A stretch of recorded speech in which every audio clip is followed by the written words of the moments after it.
మీరు ఇంజనీరింగ్ చేశారా? జాబ్స్ కోసం సెర్చ్ చేస్తున్నారా? 3600 మందికి పైగా స్టూడెంట్స్ కి జాబ్స్ వచ్చేలా చేసిన code Gyan 100 days software course లో జాయిన్ అవ్వండి. మీ కెరియర్ ని బిల్డ్ చేసుకోండి.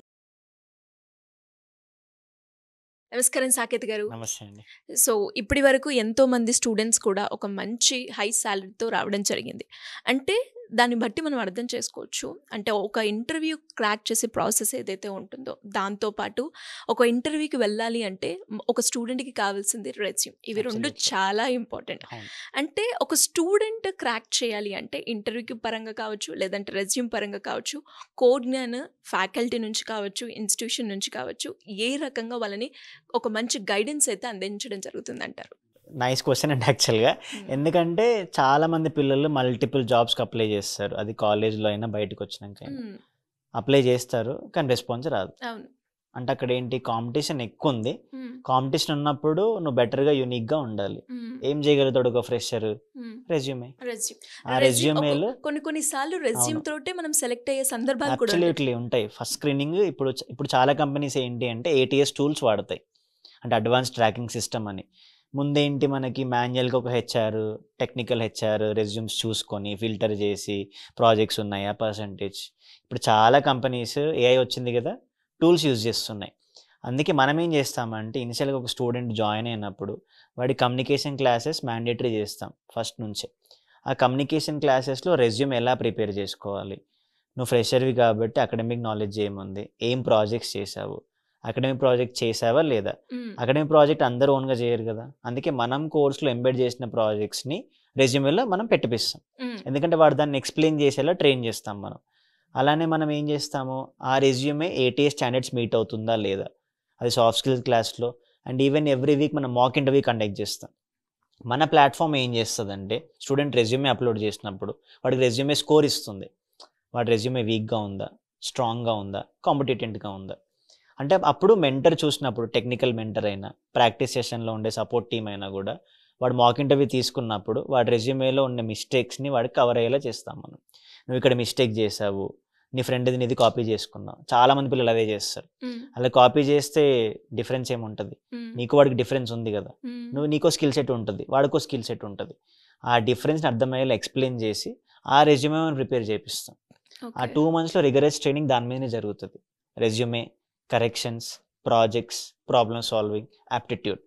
ఇది కరెక్ట్గా ఉందనుకోండి, వాడు రెజ్యూమే అప్లై చేసినప్పుడు ఆబ్వియస్గా ఫిల్టరింగ్లో ముందు వాడికన్నా వీడికి ఛాన్స్ ఉంటుంది.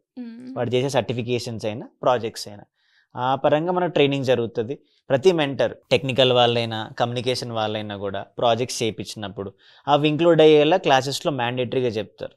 స్టూడెంట్ ఫాలో అవుతాడు, ఫాలో అవ్వని వాడికి మళ్ళీ ఫాలో అప్ చేపిస్తాం. వాడి జాబ్ కావాలంటే ఫాలో అవుతాడు. అక్కడ రకరకాల రౌండ్స్ అయితే జరుగుతూ ఉంటుంది.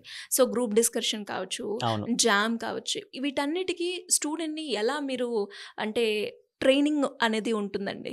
ఎందుకంటే ఈ పాయింట్లో ప్రతి కంపెనీకి ఇనిషియల్ రౌండ్ యాప్టిట్యూడ్ టెస్ట్ ఉంటుంది, ఆన్లైన్ జరుగుతుంది మ్యాక్సిమం మనకు వచ్చే అన్ని కంపెనీస్. కొన్ని స్క్రీనింగ్ కాల్ జరుగుతాయి ఫోన్లో కానీ, Gmeet కానీ, టీమ్స్ మీట్ కానీ. అందుకే మనం ఏం చేస్తున్నాము, స్టూడెంట్ జాయిన్ అయ్యాక 1.5 hour కోడింగ్ క్లాస్, కోడింగ్తో పాటు 1.5 hour aptitude, 1.5 hour communication class. ఇక్కడ యాప్టిట్యూడ్ కమ్యూనికేషన్ స్టార్ట్ అయింది కదా, అసలు పిల్లాడికి ఏం నాలెడ్జ్ లేకపోయినా ఇక్కడ నేర్చుకుంటాడు.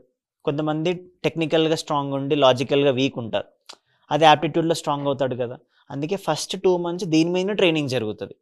Problem solving, maths, logic.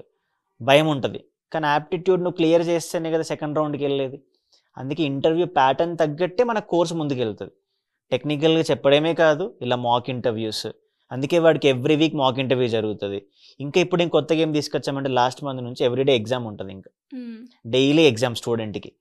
వాడు రూమ్కి వెళ్ళిపోతాడు, లేదా ఈవినింగ్ ఇంటికి వెళ్ళిపోతాడు. ఈవినింగ్ 8 o'clock ఎగ్జామ్ ఉంటుంది ప్లాట్ఫామ్. డైలీ మనం ప్రిపేర్ అయిందా? ఎగ్జాక్ట్లీ. ఆ రోజు వాడు ఏం కాన్సెప్ట్స్ నేర్చుకున్నాడు, యాప్టిట్యూడ్ ఏం నేర్చుకున్నాడు, MCQs, కోడింగ్ క్వశ్చన్స్. అంటే నువ్వు డైలీ ఎగ్జామ్ రాస్తావు, 6 days 6 exams, 1 మాక్ ఇంటర్వ్యూ. అంటే ఒక మంత్లో 24 exams రాస్తాడు, 4 interviews తీసుకుంటాడు. ఇంత స్ట్రాంగ్గా ప్రిపరేషన్ ఉంటుంది కాబట్టి వాడి మిస్టేక్స్ ఎక్కడ ఉన్నాయి, ఎక్కడ మిస్ అవుతున్నాడు, ఎక్కడ ల్యాక్ అవుతున్నాడు, ఆ రిపోర్ట్ వాడికి తెలుస్తుంది, బ్యాచ్లో మెంటర్కి అర్థమవుతుంది. ఇంకా స్పెషల్ కేరింగ్ ఉంటుంది అనమాట. అండ్ చాలామంది స్టూడెంట్స్ అంటే ఒక ఇన్స్టిట్యూషన్లో జాయిన్ అయ్యే ప్రాసెస్లో అంటే వాళ్ళు ఏమి ఇస్తున్నారు అని చూస్తూ ఉంటారు, ఆ కరికులం ఫాలో అవుతున్నారా లేదా అని కూడా చూస్తూ ఉంటారు. అండ్ ఇప్పటి వరకు అంటే మీరు చెప్పిన దాంట్లో ఇది ఇస్తున్నాము, ఇది ప్రొవైడ్ చేస్తున్నాము, సర్వీస్ ప్రకారంగా కూడా ఇన్ని ఉంటాయి అని, ఇన్ని ఫెసిలిటీస్ ఉంటాయి అని చెప్పడం జరిగింది. దాన్ని ఒక స్టూడెంట్ ఏ రకంగా యూటిలైజ్ చేసుకోవాలి అంటారు? అది మనము 2 వేస్లో చేస్తున్నామండి. ఒకటేమో బ్యాచ్ స్టార్ట్ అయ్యేటప్పుడే స్టూడెంట్కి గ్రూప్లో కరికులం ఇచ్చేస్తాము, ఎలా ఫాలో అవ్వాలి ట్రాకర్ వాడుకుంటుంది. ఇప్పుడు ఏం చేస్తున్నామంటే స్టూడెంట్కి ఒక ప్లాట్ఫామ్ ఇచ్చేస్తున్నాం మన దగ్గర. ఆ ప్లాట్ఫామ్లో డైలీ ఎగ్జామ్తో పాటు డైలీ జరిగిన క్లాస్ రికార్డింగ్ వచ్చేస్తుంది. అంటే వాడికి అక్కడే వాడు లాగిన్ అయిపోతాడు, వాడి క్లాస్ రికార్డింగ్ చూసుకోవచ్చు, ఈవినింగ్ ఎగ్జామ్ షెడ్యూల్ అవుతుంది, వాడి కరికులం చూసుకోవచ్చు. ఈవెన్ మనం ఏం చేస్తున్నాము, వాడి పర్సంటేజ్ ఎలిజిబిలిటీ తగ్గట్టు, వాడి ఈవెన్ టెస్ట్ పర్ఫార్మెన్స్ తగ్గట్టు వచ్చే డ్రైవ్స్ ఎలిజిబిలిటీ వాడికే కనపడుతుంది. ఇప్పటివరకు మనం ఓపెన్గా మన స్టూడెంట్స్కి ఇచ్చేసి చేసేవాళ్ళం. కొంతమంది అప్లై చేస్తారు, కొంతమంది అప్లై చేయరు. ఇప్పుడు ఏమవుతుంది, ఆ ప్లాట్ఫామ్లో నీ పర్సంటేజ్ కరెక్ట్గా ఉంది, నువ్వు 6 ఎగ్జామ్స్ రాసావు, నీకు హై ప్రియారిటీ ఉంటుంది. నువ్వు ఒక ఎగ్జామ్ కూడా రాయాల, కాల్స్ రెస్పాండ్ అవ్వట్లా, మళ్ళీ బ్యాక్ వెళ్ళి టీం మళ్ళీ కాల్స్ చేసి ఇంట్రెస్ట్ ఉండేలా చేపించి అలా 1-to-1 మెయిన్ మానిటరింగ్ జరుగుతుందండి. అప్పుడు ఏమవుద్ది, మనకి ఇంకా రిజల్ట్స్ ఎఫెక్టివ్గా పెరుగుతూ ఉంటాయి. సో ఇలా స్టూడెంట్ వైజ్ కాన్సన్ట్రేషన్ ఇంకా పెంచుతున్నాం. సో ఈ పాయింట్లో మనము ఒక మెంటర్ సైడ్ అంటే మనం ట్రైనింగ్ పాటిస్తున్నాం, ఒక పాత్ క్రియేట్ చేస్తున్నాం.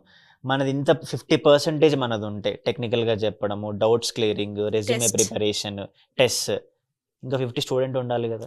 50 కదా, ఇంకా 100 ఉండాలి, వాడిది డబుల్ ఉండాలి చెప్పే వాళ్ళకన్నా కూడా. ఎందుకంటే వాళ్ళకి ఇప్పుడు ఇంకేం పని ఉండదు కదండి, కాలేజ్ అయిపోయింది, ఇన్స్టిట్యూషన్లో జాయిన్ అయింది నేర్చుకోవడానికి. అందుకే నేను ఎప్పుడు ఫస్ట్ డెమో క్లాస్లో ఏం చెప్తానంటే నీకు 24 hours ఉంటాయి, నేను అడిగేది ఏంటంటే 7 hours.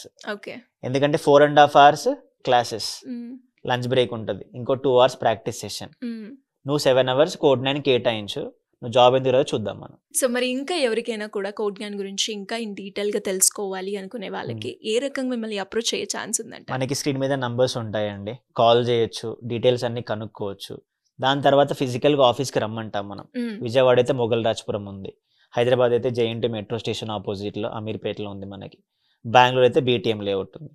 ఆఫీస్కి వచ్చి అన్ని డౌట్స్ క్లియర్ చేసుకొని, కుదిరితే పేరెంట్స్తో వచ్చి పిల్లలతో మాట్లాడి, మెంటర్స్తో మాట్లాడి డౌట్స్ అన్నీ క్లియర్ చేసుకున్నాక అప్పుడు జాయిన్ అవ్వచ్చు. ఇవన్నీ క్లియర్ అయ్యాకే జాయిన్ అవ్వండి డెఫినెట్గా.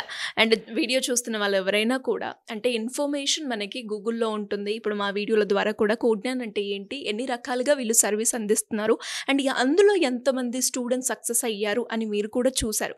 బట్ అది యాజ్ ఎ ఇన్ఫర్మేషన్గానే కాకుండా ఒకసారి మనం బడ్జెట్ పెడుతున్నాం కాబట్టి 1-2 సార్లు రీచెక్ చేసుకోవాల్సిన అవసరం మనకుంది. కాబట్టి మనం అక్కడికి వెళ్ళి విజిట్ చేస్తే మీకే ఒక ప్రాక్టికల్గా ఒక ఎక్స్పీరియన్స్ రావడం జరుగుతుంది.